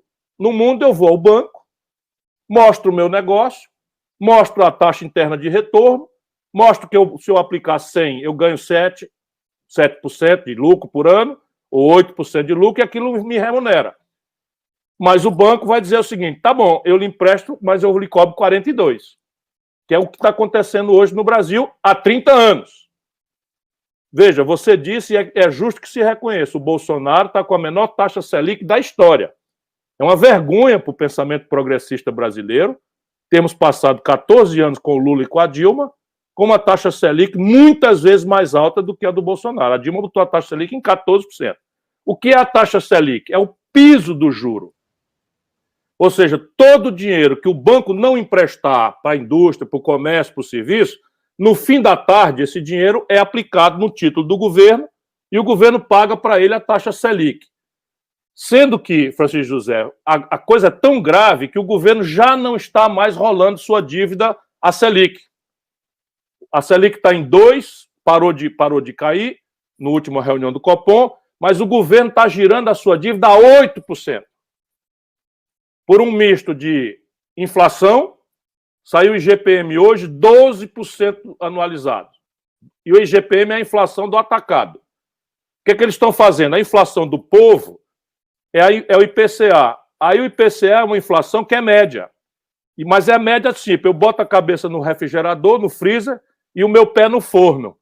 E tomo a temperatura média na barriga. Percebe? Isso é um número que não diz nada. O que eles estão fazendo? Pega o feijão que cresceu, subiu 20%, pega o arroz que cresceu 30%, pega o cimento que cresceu 19% e abate com o hotel que fechou na pandemia, caiu 70%. Então ele faz uma média de bares, restaurantes, não sei o que caiu 50%, 40% o preço, aí faz a média e a atualização de salário. Mas os aluguéis são corrigidos pelo IGPM. A energia, a água, o telefone, tudo vai ser corrigido pelo IGPM. Então a Selic virou uma fantasia, porque eles estão quebrando o Brasil. Agora vamos tentar consertar. Consertar o problema do financiamento tem a ver com fluxo e estoque. E os contadores sabem disso e precisam ajudar o povo a entender. Então a dívida brasileira, pela primeira vez, que é o estoque, vai se aproximar de 100% do PIB no governo Bolsonaro. Quando um país de terceiro mundo atinge 100% do PIB de dívida, acendem todas as luzes vermelhas da aversão a risco no mundo. Então, por exemplo, todos os fundos de pensão, todo mundo, por isso que o dólar está indo embora do Brasil. Eles estão vendo o que a grande mídia censura aqui, eles sabem. Então, está todo mundo indo embora. Então, nós temos um problema de estoque e a dívida, então, está aumentando o valor e encurtando o prazo, virando quase moeda, inflação. Porque a dívida é moeda. Se você tiver juro zero, com inflação de 4% e Selic de 2%, o juro no Brasil está negativo. Então, ninguém mais aplica na Selic. Então, resultado prático, você é melhor emitir moeda do que fazer endividamento pagando a Selic. E aí é uma grande discussão que o mundo inteiro está fazendo e aqui eles interditam isso, embora também a emissão de moeda no governo Bolsonaro está explodindo. Eles estão plantando inflação para todo lado, enquanto o mercado engana a população, os jornalões, dizendo que a inflação é de 2,5%. Não é a inflação verdadeira no Brasil, está subindo de 10%, ou 12%, tomando o número do IGPM. Agora vai subir mais ainda, porque é uma transferência do valor do dólar, que valorizou 50% no Bolsonaro, e que agora, vamos dizer, os ajustes, o agricultor faz uma opção. Em vez de eu vender arroz para o Ceará, eu vou vender arroz para a China. Por quê? Porque a China me paga em dólar e eu pego R$ 5,60 por $1. Quando eu vendo aqui no Brasil, eu não consigo botar por R$ 5,00. Então, eu desabasteço. E o Bolsonaro destruiu os estoques reguladores. Agora, vamos consertar. O fluxo é a chave de tudo. Hoje, o fluxo brasileiro, o déficit primário, agravado pela pandemia, mas pela a absoluta incapacidade do Guedes e do Bolsonaro de compreenderem o Brasil e a interdição ideológica, o déficit brasileiro vai caminhar pela primeira vez na história para R$1 trilhão com T de tapioca. 1 trilhão é dinheiro que gente besta como nós não conta. Falando ali como o meu conterrâneo da Meruoca. Gente besta como nós não entende. O que é R$1 trilhão? Simplesmente é o buraco na conta brasileira esse ano. A diferença entre o que o governo arrecada e o que o governo paga. E eles estão com a mistificação de que vão resolver esse problema cortando despesa. Num país em que a despesa per capita em saúde, educação, em segurança, em investimento, eu já descrevi aqui, já estão no osso. Então fica inventando, vamos fazer a reforma da Previdência. Aí dá um aumento para os militares, onde o déficit por cabeça por ano é de R$160 mil, e não fazem nada. E arrocha 83 de cada R$100 nas costas do contribuinte do regime geral da Previdência, cujo déficit é de R$1.400 por cabeça por ano. Percebe? É uma lógica. Se você indica o problema, você está indicando a solução. Então nós temos que fazer uma reforma que mexa com os de cima, que acabe com os privilégios dos de cima. E eles fizeram uma que mexe com os de baixo, e o que é que eles conseguiram? Um tiro em cada pé. Porque quando eles desfizeram o contrato intergeracional da Previdência, porque a Previdência brasileira é isso. Eu hoje contribuo na crença de que quando eu ficar velho eu vou receber. Se eu, de repente, garotão, ainda estou trabalhando, vejo que o governo não está pagando, eu me evado. E hoje a Previdência Social, depois da reforma selvagem, está com o maior déficit da história. Agora vamos começar a resolver o problema no prático. Cobrar dos de cima, em linha, professor Francisco José, com as melhores práticas internacionais para não ter polêmica estéril. Então vamos lá. Só o Brasil e a pequena Estônia não cobram imposto sobre lucros e dividendos empresariais das grandes corporações. O mundo inteiro cobra, e agora na pandemia o mundo aumentou esse tributo. Por quê? Porque ele é um tributo que não gera distorção alocacional. Eu não atrapalho a competitividade da empresa. Eu só tributo aquele dinheiro que o dono tira da empresa. E que é salário, é renda, lucros e dividendos. Então eu, quando fui ministro do Itamar, eu cobrei. Se a gente cobrar com as alíquotas que eu cobrava, a gente arrecada R$90 bilhões por mês. Guarde aí. Por mês não, por ano. Guarde aí. Segundo, o Brasil, em pleno déficit estratégico, que nós estamos aí, o pior da história, tem renúncias fiscais superiores a R$300 bilhões por ano. Renúncia fiscal, por exemplo, só no Brasil, uma locadora de veículos como a Localiza não paga imposto. Ela vai vender carro dela, que ela compra com regime especial, com ICMS antecipado, já não tem crédito na origem e destino, ela paga um terço da alíquota, e depois ela incorpora o carro no patrimônio, desvaloriza e vende como se fosse uma máquina. Percebe? Você não tem a depreciação? Então ele vende os carros, compra mais barato, usa 6 meses como locação, não paga imposto na IPVA, porque todos os carros da Localiza são emplacados ficcionalmente em Belo Horizonte, numa grande fraude, e esse era o homem que estava no governo Bolsonaro, na equipe do Guedes, até onde, falando em privatização, para acabar com a corrupção, etc, etc. Se a gente passar um pente fino nessas renúncias fiscais e tirar 20% apenas, eu arrecado mais R$60 bilhões por ano. Então lá vai, 90 mais 60. O Brasil subgrava patrimônio e rendas altas. Então, quando eu fui ministro da Fazenda, eu tinha uma alíquota de 10% para a população mais pobre, de classe média, e uma alíquota de 35% para quem ganha acima de R$500 mil de salário. E uma alíquota sobre patrimônio de 0,5% a 1% apenas. Essas duas providências, uma alíquota progressiva no imposto de renda e um imposto de 0,5% a 1% nos patrimônios acima de R$20 milhões, atenção, classe média, só os patrimônios acima de R$20 milhões, que representam 0,3%, um terço de 1% da população brasileira. Só que são os donos, os bambambãs, aí, donos das TVs, dos jornais e tal, e mandam e desmandam no país. Eu arrecado mais 80 bi. Então, percebe? Eu acho R$300 bilhões e faço um fundo de R$3 trilhões em 10 anos. Um terço desse dinheiro eu quero colocar para manejar a dívida, para melhorar o perfil dela. O outro terço eu quero qualificar políticas públicas de saúde, especialmente, e educação, especialmente. E o outro terço, eu quero fazer um fundo de infraestrutura. Só que, ao invés de eu gastar esse terço, eu tenho que pegar esse terço e alavancar como contrapartida, que é o que nós estamos fazendo no Ceará. Em Sobral, por exemplo, o Ivo está fazendo investimentos que nunca aconteceram. O orçamento para o ano que vem de Sobral se aproxima de R$1 bilhão, pela primeira vez na história, o maior orçamento da história, porque nós conseguimos, com as minhas relações, os bons com a seriedade com que se trabalha em Sobral, nós temos aí um orçamento anual de R$823 milhões. CARF, são agências multilaterais. Então, se você tiver um, você alavanca mais 2. Então, esse meu trilhão vira 3. Esses meus 3 vira 9 trilhões. E isso eu penso que é suficiente para você, em 10 anos, fazer a virada do Projeto Nacional de Desenvolvimento que eu defendo. Bem, Ciro, boa noite. Só para constar, uma das disciplinas que o professor falou de contabilidade internacional, estou nela, infelizmente, devido à pandemia, a gente deu uma parada. E você falou também aí da Localiza, o arrendamento mercantil é o tema do meu TCC, estou no TCC 1. Parabéns, é isso aí. Continuando aqui na rodada de perguntas, tem uma pergunta da professora Cíntia Vanessa, professora da UVA também. No livro, Ciro escreve: desde 1980 vivemos de apagar incêndios no Brasil. Como fazer para consertar os erros do passado e pensar no futuro ao mesmo tempo?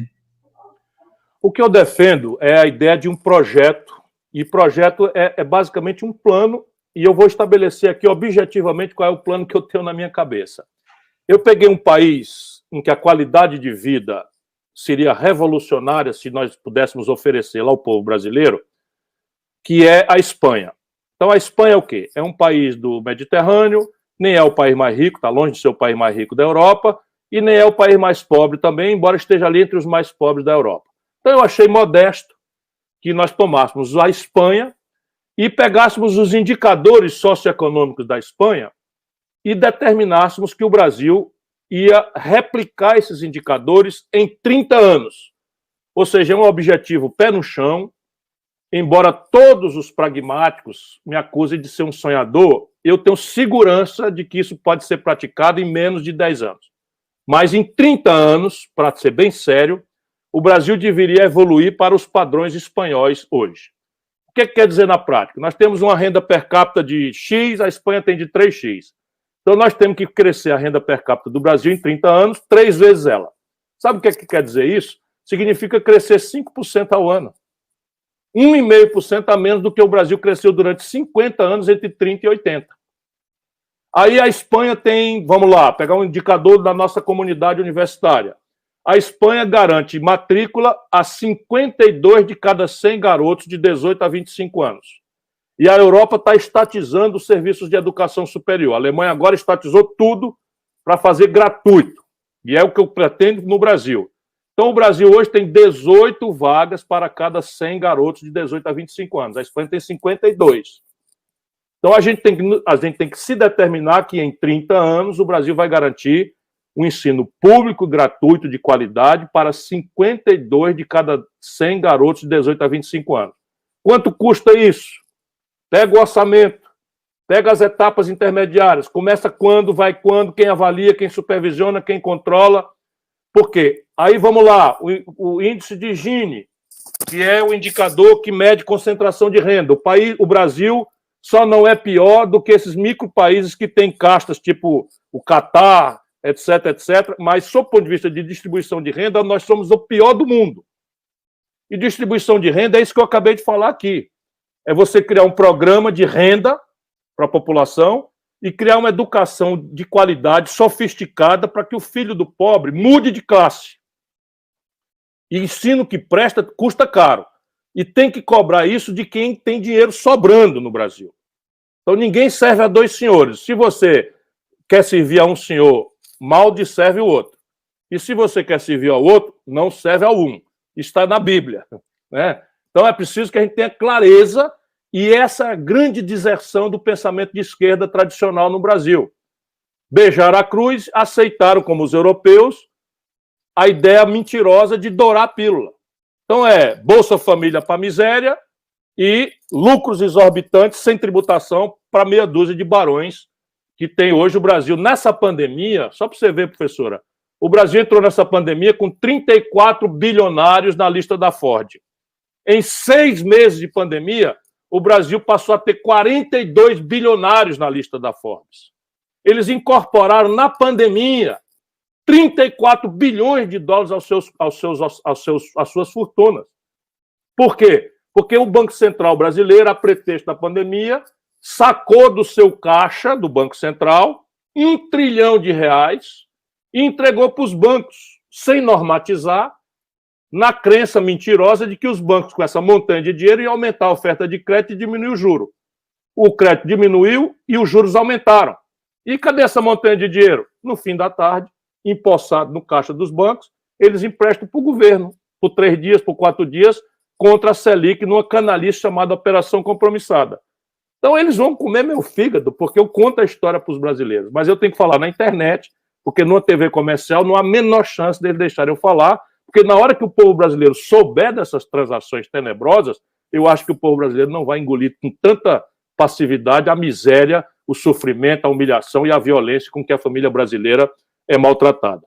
Então, corrigir as coisas no Brasil, basicamente, é uma luta política, porque nós temos base física e humana e temos institucionalidade para fazer uma transição, apesar do fundo do poço que eles estão produzindo de tragédia no Brasil.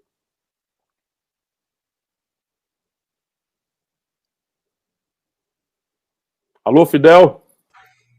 Opa, voltei. Mais uma pergunta aqui da Catarina Adila. Pergunta para ele os efeitos que a CPMF vai trazer. Olha, eu, na campanha, porque considero que essas coisas a gente tem que discutir com o povo antes da eleição. Porque se faz como o Bolsonaro, né, é um estelionato. Então o Bolsonaro me esculhambou porque eu disse que talvez a crise brasileira pedisse que a gente estabelecesse uma nova CPMF em que eu queria pegar cada CPF, cada pessoa física e jurídica e isentar até R$5.000 por mês. Então, quem tem transação digital, quem tem transação com cheque, quem tem transação financeira até R$5.000 por CPF por mês, que é o projeto que eu tinha elaborado, fica isento, não paga nada. Quem pagar acima disso ia pagar 0,38, dividindo 0,20 para a União e 0,18 para os estados e municípios. Portanto, não seria mais uma contribuição, mas um imposto. Eu abri a discussão, pau cantou, eles fazem isso por quê? Porque a CPMF tem 2 vantagens. Ela arrecada para burro, no meu caso, ela arrecadaria uns 150 bilhões de reais por ano, mas ela, mais do que isso, ela aumenta a arrecadação dos outros tributos, porque ela impede muita a sonegação. A CPMF, por isso que eles são contra tão violentamente, é porque ela impede a sonegação.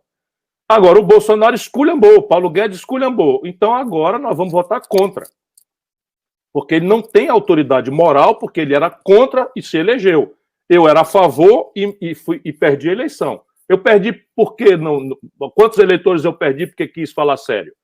Então, nesse momento, qual é o grande defeito? Eles não têm a isenção que eu propus, vale para todo mundo. Eles querem deixar os estados e municípios sem participar, o que também não é mais aceitável, porque a falência dos estados e municípios é outro aspecto dramático dessa crise, de muitas caras que é a crise brasileira que eu descrevi para vocês, e aí esse tributo incide em cascata, ou seja, cada transação que faz incide em cascata, e ele é muito regressivo. Se você não tem a faixa de isenção, ele cobra muito mais de quem ganha menos e muito menos de quem ganha mais. E quando pega o que ganha mais, você começa a fazer o quê? Monetizar a economia. Ou seja, o cara deixa de fazer a transação em digital ou em cheque e passa a fazer pagamentos com dinheiro vivo, que é o costume do Bolsonaro e da quadrilha de filhos que ele corrompeu e das mulheres. Então, o Bolsonaro comprou 15 milhões de reais de imóveis, ele e os filhos juntos, a maior parte disso com dinheiro em espécie. Você imagina alguém comprar um apartamento com um saco de dinheiro e ainda fazer discurso moralista. Isso é a tragédia que nós temos no Brasil nesse momento. Então, veja, a CPMF, do jeito que eles estão propondo, é muito ruim para o Brasil. Opa, pronto. Agora uma pergunta de outro professor da universidade, professor Souza Neto. por sinal, meu professor orientador do meu TCC. Quais os principais impactos de uma revolução educacional no Brasil? Olha, não existe miséria se você atinge um nível médio de escolarização. Isso é uma estatística no mundo e no Brasil também. Claro que pobreza existe porque a falta de oportunidades formais no Brasil está se tornando uma coisa muito selvagem. E aí você botar a classificação de que o cara é um empreendedor porque está agarrado em cima de uma motocicleta com a mochila dos aplicativos nas costas, correndo para ganhar R$ 5 numa corrida, isso é o destino que essa gente está impondo para a esmagadora maioria do povo brasileiro. Mais de 100 milhões de nacionais nossos estão vivendo desse tipo de atividade informal, sem qualquer proteção, nem hoje, nem no futuro, quando a doença chegar, quando a velhice chegar. Isso é uma selva que nós temos que interromper o quanto antes.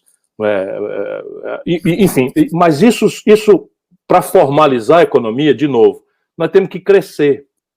Porque quando a gente cresce, o preço do trabalho tende a ter margem para crescer, que é o salário. Hoje, se você tem, né, tantos milhões de desempregados abertos, a classificação do IBGE, esse país é cretino. A elite brasileira virou bandida. Né? Eu estou, assim, cada dia mais indignado. Sabe que o IBGE só classifica como desempregado quem, no mês passado, procurou emprego. Ou seja, uma pandemia monstruosa, você pedindo por todo o buraco da venta e do olho e da boca que o povo não saia de casa, e que ande com máscara, não sei o que e tal. Aí o cidadão não procurou emprego, ele entra numa classificação que não é classificado como desempregado. Se você olhar a informalidade, nós estamos falando de 100 milhões de pessoas. E se você for para esse critério de procurou emprego e não conseguiu, no fim desse ano nós vamos estar com 20 milhões de pessoas desempregadas. Com 20 milhões de desempregados, o preço do trabalho, que é o salário, tende a virar o preço de banana na feira. Para cada trabalhador que fizer os sindicatos estão que não conseguem falar com ninguém, porque se o trabalhador quiser pedir qualquer melhoria, quer dizer assim, passe no recursos humanos, porque tem uma fila ali fora querendo vender o trabalho pela metade do seu salário. E isso é tarefa do governo, seja de forma regulatória, e a principal tarefa disso é o salário mínimo. Eles congelaram. Então, a inflação do nosso povo, do custo de vida do nosso povo, a inflação da cesta básica, a inflação do aluguel, daqui a pouco das tarifas públicas, vai para 12%, 15% esse ano, e eles simplesmente congelam há 2 anos o salário mínimo. Então, e isso não, o capitalista brasileiro é tão estúpido que não entende o básico. Por causa do juro, ele não entende o básico, não é que seja burro. É que o capitalismo moderno se afirma no consumo de massa. Não é de macarrão, é de muita gente. Né? E o consumo de massa se afirma na renda. Então, o que eles estão fazendo? Destruindo a renda do trabalhador, a renda direta e a renda indireta, e aí depois não entende porque que o comércio está fechando, que nem mosca nessas máquinas de queimar mosca em churrascaria de beira de estrada. O Brasil fechou no governo Bolsonaro, /Dilma, 16 mil indústrias. O Brasil perdeu agora a Sony, que estava no Brasil há 50 anos. O Brasil perdeu a GM de São Bernardo do Campo, que estava há 56 anos no Brasil. Por quê? Porque faz 10 anos que essa gente trabalha com 30% de capacidade instalada ou desocupado. Por quê? Porque do outro lado não tem um consumidor com renda para pagar as coisas. Então é um negócio de maluco. E como é que se explica isso? Se explica por quê? Porque o barão bota o dele na renda fixa e leva no juro sem precisar trabalhar e produzir. Então o Brasil é o paraíso da empresa quebrada e do empresário rico.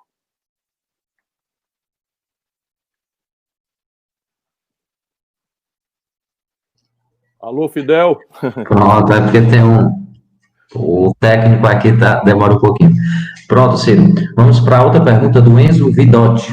Ciro, é possível que, caso não consigamos construir os complexos industriais que o senhor fala no seu livro, em nível nacional, seria possível, a partir de uma cooperação do Nordeste, chegar neles? É possível, sim. Veja, eu levei a Grendene para Sobral como governador do Ceará. Então você tem uma certa margem, né? E não é só a Grendene. Eu consegui levar, enfim, a indústria calçadista do Ceará hoje já é a maior do Brasil em volume de produção e de exportação. Ninguém produzia nada aqui. Então a gente tem aí um conjunto de ferramentas e nós conseguimos agora girar a mega siderúrgica do PECEM. Deus sabe quanto nós sofremos para brigar por isso, mas foi meu governo, o governo do Tasso, o governo do Cid, o governo do Camilo, acabou saindo. Mas é uma guerra. A refinaria nós levamos um cheixo, né? O Lula e a Dilma prometeram, compramos terreno, licenciamos, gastamos uma fortuna e deram um cheixo na gente. Então, tem uma margem que os estados têm alguma condição de fazer. Mas uma estratégia de política industrial e de comércio exterior só pode ser feita pela União. Porque tem algumas ferramentas, por exemplo, financiamento, taxa de câmbio, RED, que é seguro para desvalorização cambial, que não tem nem sequer a palavra em português. Você está estudando economia internacional aí com o Francisco José, ele te ensina o que é RED, né, que é uma espécie de seguro para as oscilações cambiais. Swap cambial, tudo isso são ferramentas que a União faz. Um fundo soberano lá fora para consolidar dívidas passivos empresariais nacionais em real, trocando dívida interna cara de curto prazo por dívida externa longa, e vai demorar muito tempo para os juros internacionais voltarem a subir. Isso são oportunidades de ouro, que se eu tivesse chance de pegar, sabe, eu estava com tudo na cabeça para fazer se eu tivesse tido o privilégio de ter sido eleito presidente do Brasil. O problema do Brasil é político. Fisicamente, nós temos toda a condição de virar o jogo. Pronto, Ciro, agora vou fazer uma pergunta pessoal. A gente está vendo, né, nesses últimos acontecimentos, muitas coisas relacionadas ao meio ambiente. Até o Bolsonaro foi chamado, juntamente com o presidente dos Estados Unidos, Donald Trump, para fazer uma declaração na ONU. E em relação ao meio ambiente, essa coisa da Amazônia, do desmatamento, o que é que você tem a falar aí para a gente aqui, para gerações futuras? Eu já mencionei um pouco na minha reflexão original, acabei falando mais do que eu queria, mas estou com muito prazer nesse lugar, que eu quero muito bem assim, aos jovens brasileiros, mas aos jovens de Sobral são a minha responsabilidade mais próxima. Então, veja, não faz mais nenhum sentido você imaginar qualquer estratégia de desenvolvimento que não seja rebatida ela mesma a estratégia. Não é com negócio de política de compensação de danos ambientais, de EIA-RIMA, isso tudo já está na legislação. Você tem que ter uma compreensão que radicalmente passa, inclusive, por uma mudança na concepção. A criança brasileira tem que ser educada a partir da pré-escola para aprender a fazer 3 perguntas no ato de consumo e não uma só, como hoje nós somos induzidos pelo nosso desejo de consumir, que é excitado pela propaganda, pela ilusão de que você tendo as coisas você vai ser feliz, não é? Então nós só fazemos uma pergunta: quanto custa? Então aí o bom, bonito e barato é que leva a nossa decisão de consumo. Só que o bom, bonito e barato, ele pode estar destruindo o planeta, por um lado. O bom, bonito e barato pode estar gerando emprego, como é o caso do brasileiro, no estrangeiro, numa sociedade como a nossa, completamente desempregada. E esse bom, bonito e barato pode ser hostil à natureza. Então a pergunta agora que a criança tem que fazer, e nós todos que temos capacidade de raciocínio, isso é o mais radical, que é uma mudança de mentalidade que tem que estar na nossa rotina. Então, ao invés de uma pergunta só, quanto custa, eu agora vou fazer 3 perguntas. Quanto custa sempre será um imperativo da nossa necessidade e dificuldade de renda. Mas a segunda pergunta é: a quem aproveita o meu ato de consumo economicamente? Então, em muitos lugares do mundo, eu, por exemplo, já faço esse exercício. Eu ia comprar agora uns móveis para cá e resolvi ir no pessoal do Marco, para não fazer publicidade aqui, né? Pessoal do Marco que tem uma indústria moveleira e tal, para comprar de lá, porque eu sei que eu pagando esse móvel aqui, né, eu vou falar, é o Jacaúna. Então, o Jacaúna é um puta de um desenho de móvel muito legal, faz um móvel bom e é feito dando emprego no Marco, aí vizinha Sobral. Então, eu já procuro fazer isso. Então, ontem, por exemplo, anteontem, eu estava em Sobral, aí fui no supermercado Pinheiro, aí vou na prateleira de laticínios, aí tá lá isso, aquilo outro. Eu comprei uma manteiga Betânia e comprei um queijo coalho da Laça. Então, lá no Pinheiro tem queijo coalho da Laça. Então, é um cuidado, porque se eu começar a fazer isso, eu estou disposto, inclusive, na evolução, a pagar um pouquinho mais caro para gerar emprego para o meu comunitário, compreende? Então, é a segunda pergunta: a quem aproveita o meu ato de consumo economicamente?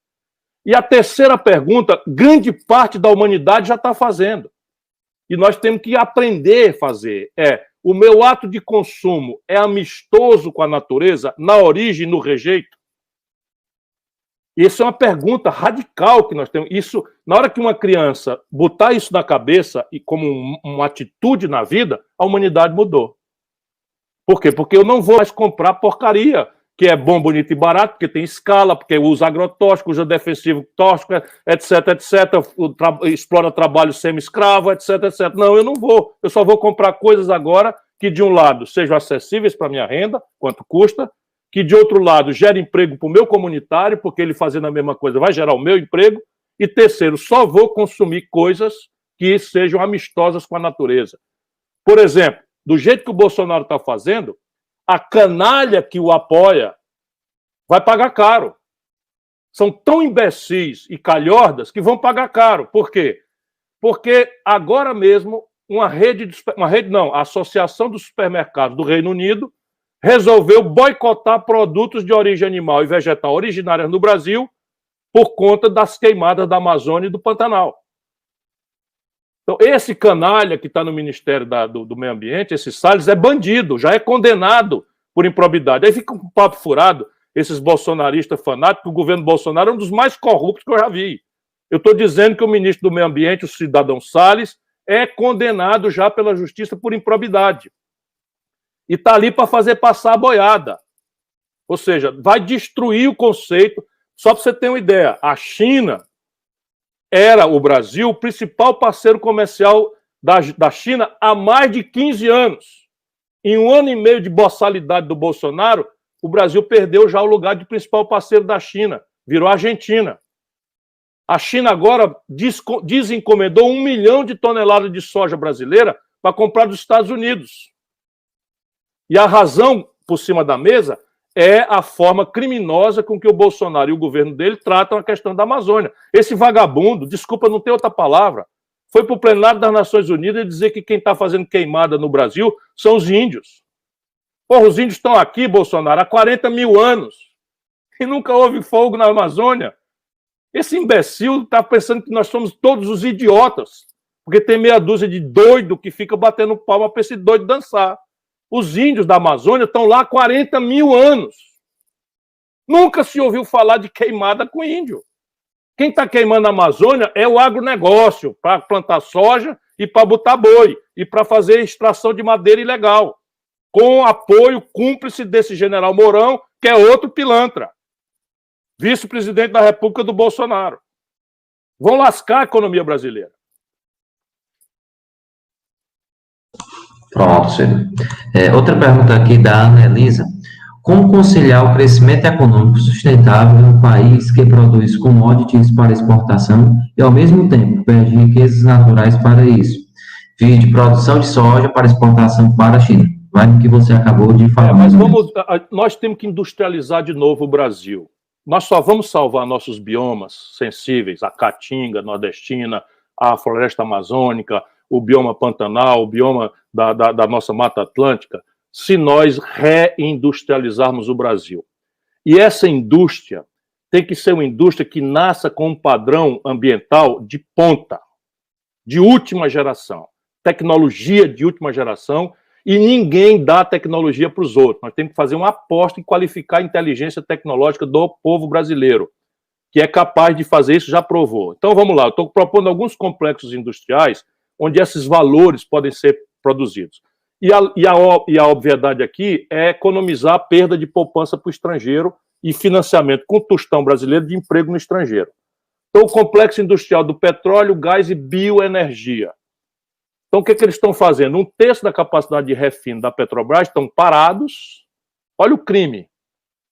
Será que não tem um bolsominion aí não que me conteste? 1/3 da capacidade de refino da Petrobras estão parados, enferrujando, e eles estão importando crescentes quantidades de gasolina, querosene de aviação 100%, óleo diesel, dos Estados Unidos, em dólar, pagando emprego lá, porque eu sou Bolsonaro, Brasil acima de tudo, deu não sei das quantas e tal, um picareta, bandido, simplesmente entregou o Brasil para os americanos. Estou falando concretamente, 1/3 da capacidade de refino da Petrobras estão parados, E eles estão importando essas coisas que a gente não produz aqui do estrangeiro. Então, todo o querosene de aviação brasileiro agora, 100% está vindo dos Estados Unidos, em dólar. Se o dólar era 3,70 quando o Bolsonaro tomou posse, passou a 4,60 hoje, sabe o que acontece? O preço das passagens de avião vão subir, como estão subindo. Em plena pandemia, os preços estão subindo. Aí ninguém entende como está subindo. Está subindo porque o insumo fundamental da aviação virou importado, porque esses canalhas pararam de produzir no Brasil. E tudo isso é toco, a propina que a gente está levando. Como pegar agora uma carteira de 3 bilhões de reais de créditos, de haveres, vocês são da contabilidade, 3 bilhões de haveres do Banco do Brasil e venderam por 371 milhões para o BTG, esse G é Guedes, foi o banco fundado pelo Paulo Guedes, sem licitação. E esse é o governo honesto, é um governo... Vocês são um bando de bandido, bandido de quinta categoria. Então, como é que a gente faz? O complexo industrial da saúde. Repara, a indústria da saúde é limpa, é muito limpa. E a compra governamental, que é a grande ferramenta, equaliza, você pode produzir em pleno interior do Nordeste, onde está a maior parte da miséria brasileira, no fundão da Amazônia, na metade sul do Rio Grande do Sul, no Vale do Ribeira, fazer política de desenvolvimento regional, porque o SUS é nacional, você vai distribuir regionalmente, pode fazer incubadora de empresa, capacitar gerencialmente, fazer a compra governamental, o seed money, ou seja, o dinheiro capitalizado para o jovem empreendedor que não vai entrar em banco. Tudo isso é possível de ser feito, por quê? Porque o Brasil está importando máscara da China, os respiradores estão vindo da China, nós estamos importando quase 20 bilhões de dólares por ano do complexo industrial da saúde da China ou da Europa. Qual é a razão para isso, pelo amor de Deus, a não ser a vassalagem, o entreguismo e a corrupção generalizada com que a elite brasileira tem saqueado o nosso país? Então, o complexo industrial do agronegócio, o agronegócio mais agressivamente competitivo do mundo, usa defensivos agrícolas, agrotóxicos, banidos da Europa, importado. Por que a gente não desenvolve aqui uma geração de defensivos agrícolas de natureza orgânica ou de controle biológico de pragas? Tudo isso está aí, a Embrapa é capaz de fazer, eu conheço isso bastante de perto, eu sei quem é capaz de fazer no Brasil. Metade dos custos de produção da agricultura mais competitiva do mundo são importados do estrangeiro. Fecharam a fábrica de fertilizante em Mato Grosso do Sul da Petrobras para importar fertilizante do estrangeiro. Vocês acham que não tem gente ganhando com isso? Qual é a lógica? Fecharam a fábrica novinha em folha da Petrobras no Mato Grosso do Sul e venderam para uma multinacional para fechar. E aí nós estamos comprando fertilizante vindo do estrangeiro. O Brasil, que é campeão de agricultura tropical, compra da Monsanto agora todas as sementes dos nossos pratos e cultivos. E a Monsanto cobra por caroço, por unidade de milho, por exemplo, lá em Xanxerê, em Santa Catarina. Então está aí o caminho, o dinheiro já está sendo gasto, compreende? Se você tiver um governo que organize essas coisas e que queira proteger o Brasil, e é uma guerra, né? É uma guerra, como eu falo isso, eles sabem que se eu for presidente da República, a mamata vai acabar, aí vai acabar mesmo. Então vão fazer o diabo para não deixar eu chegar lá. Então ninguém diz que eu sou ladrão, nem que eu sou desonesto, mas que eu sou bocão, é coronel, é não sei o que e tal, porque essas coisas sabe-se lá como é que você rebate, né? Mas enfim, enquanto eu puder, vai ser assim, a mulher do piolho. Vou contar a história para o povo brasileiro. Pronto. Com números. Tudo que eu falei aqui, posso provar. Pronto, Ciro. Para encerrar essa é a nossa pergunta, como podemos iniciar o projeto nacional dentro da UVA? Olha, compreendam o Brasil, porque ler é fundamental, sabe? Ler muito, ler tudo que puder. Eu sei que os tablets são muito interessantes, mas nada substitui a leitura. Ler o mesmo assunto de 2, 3 ângulos diferentes e, em nenhuma hipótese, deixar que alguém faça você de teleguiado desta ou daquela ideia. Vá pela sua inteligência, vá pela observação empírica da realidade que lhe cerca. Vá guiado pelos valores que você traz no coração. Você é um egoísta? Você acha que dá para ser feliz num universo em que milhões de pessoas estão passando fome, sendo humilhados pela violência, né? É o país que mais agride comunidade LGBTQI do mundo, o país que mais mata jovens negros, pobres das periferias na história. A polícia brasileira matou 20 mil pessoas nos últimos 12 meses, enquanto esses canalhas que nos governam ficam estimulando esse tipo de violência. Então, Isso é que vai fazer a diferença. Então, tem uma gente aí que está perdida, quer cuidar só de si, fecha o vidro do carro, bota o ar-condicionado, um sonzão alto, inclusive de mau gosto, e que são vulgares, nunca viram um filme, não querem ler, e consideram o Bolsonaro um grande herói, e chama até de mito. Tá bom, mas isso aí é 10%, 12%. O resto tá mesmo é com medo, assustado, e a gente tem que ajudar essas pessoas a entender as coisas e apostar na inteligência delas. É por aí que se constrói um projeto. Não existe salvador da pátria, esse negócio de deixa que eu chuto, é culto à personalidade, isso nunca botou nação nenhuma para frente. Nós temos que criar uma corrente de opinião em que todo mundo seja capaz de entender o que está acontecendo e qual é o lugar que essa pessoa vai ter mais cedo ou mais tarde nesse projeto que lhe devolva a esperança. Pronto, Ciro, para encerrar mesmo, queria lhe agradecer. É uma grande honra pessoal e de todos nós aqui do CA, Centro Acadêmico. Muito obrigado novamente. Estamos todos honrados. E lhe agradecer e peço que você dê suas considerações finais. Eu que agradeço. Vocês viram que eu não me desvencilhei desse compromisso como uma coisa protocolar. Eu amo essa tarefa de ajudar os jovens a pensar, a refletir. E se for o jovem meu conterrâneo, né, eu me vejo em vocês. Eu estudei, só para vocês saberem, eu estudei o meu primário, na época era primário, no colégio, no grupo municipal Professor Arruda, que fica ali na Praça do Bosque. Fiz um ano no Monsenhor Zé Ferreira, que fica lá perto do posto do Abílio Oliveira Lima. Depois fiz o meu ginásio no Colégio Estadual Dom José Tupinambá da Frota, aí vizinha a nossa Faculdade de Medicina, que eu consegui levar, com o apoio do reitor, que é pai do Roberto Cláudio, professor Roberto Cláudio também. Enfim, eu venho daí, eu estudei na escola pública, só fui para o Sobralense nos 2 anos do 2º grau, para me preparar para o vestibular. Pois bem, só em homenagem aos meus velhos e queridíssimos professores, eu devo dizer a vocês que eu cheguei em Fortaleza falando francês e inglês, que aprendi na escola pública em Sobral, e tirei o 1º lugar no vestibular. E assim, meu pai me botou numa pensão, e, enfim, eu não estou falando isso por qualquer tipo de gabolice, estou falando isso para que vocês acreditem que é possível sair de Sobral e disputar a presidência do Brasil. Isso é o que eu quero para muitos de vocês. Tudo bem. Nós queremos, assim, agradecer mais uma vez, agradecer todas essas palavras de esperança que você acabou de passar para os nossos alunos, e eu acredito que será um marco na vida deles. Muitos estão aqui elogiando e agradecendo. Levo o nosso muito obrigado e a casa estará sempre aberta para você.